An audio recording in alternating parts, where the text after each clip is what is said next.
Hello guys, welcome back again.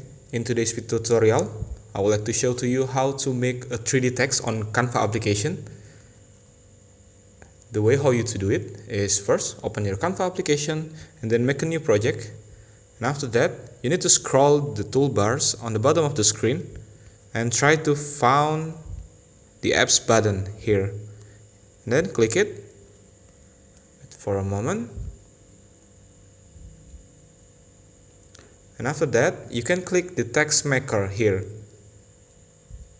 and then click open. And there's plenty of choice of design, and I will try this one.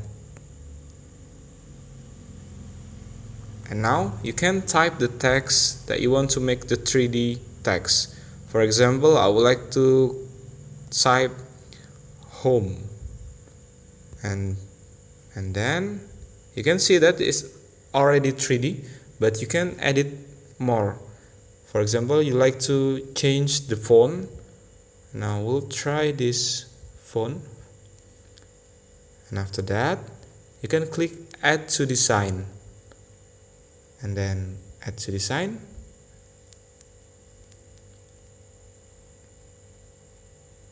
And now it's done. That's the way how you to make a 3D text using Canva application. Thank you for watching. Don't forget to like, comment, and subscribe.